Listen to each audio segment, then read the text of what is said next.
Unbox natin to guys. My new clipper. Yan. Panggupit. Tignan natin maganda. Magandang tatak tong G-Pass guys eh. Ayan o. Ayan. So, umina ko ng bago. Meron na maliit. Medyo pumapal yan na. So, tignan natin ang kanyang G-Pass 11-in-1 siya. Ayan. Meron siyang pang hair clipper head. Meron siyang beard trimmer head, precision trimmer head. Meron din siyang nose trimmer at shaver. Yan. So, yan yung mga talim niya. Okay. So, let's see. This is the charger. Ayan, charger niya. Tapos, ito yung mga kanyang number ng sukat ng buhok. Yan. Alright. Tapos, ito yung charger again. Tapos, of course, ito nga yung charger, yung plug. Yung manual. Yan, manual natin. Tapos, saan yung yung yan. Manual. Tapos ito na yung clipper niya. Wow! Ganda guys. Ayan o. Oh. Dito lang. Di ba? Rechargeable. So yan. So ito yung mga kanyang gamit. Pang shave. Pang shave. Forehead clipper. Uy. Kompleto siya. Sa nose. Yes. Ang ganda oh. Galing ah. Sakto lahat to ah. Oh, ito rin. Yan. So, yan ating i-charge natin siya.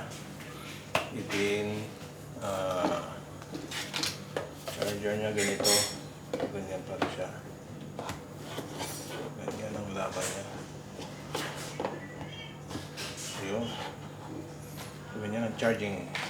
Tapos dito yung naka-station yung kanyang mga clipper. Ito guys, ayan. So dito, ayan. Ayan. Ganyan. Ganyan siya. Ayan. Oops. Ayan. Tapos, ayan. And then, this.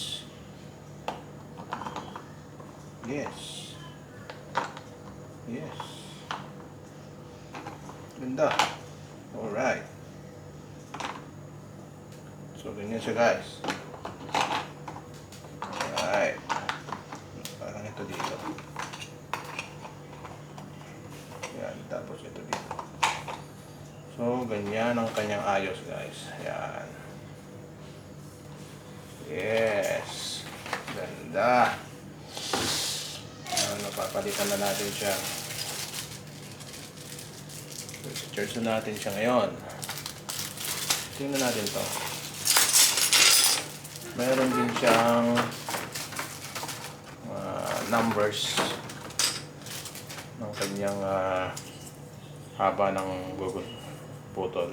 Meron siyang number 4, number 2, number 1, number 1, number 2, number 2, uy, to number 1, 2 pala.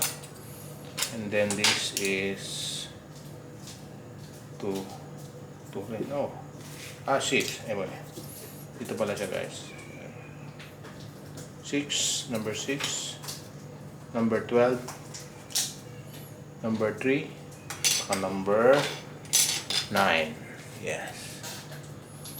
Kompleto siya. Saka ito, panglinis. Huwag natin kakalimutan yan. Pampatalim. We need to put. Saka meron siyang panlinis all the time. Standard yan. Okay. So, yun lang guys. At i-charge na natin siya. So, see you another vlog.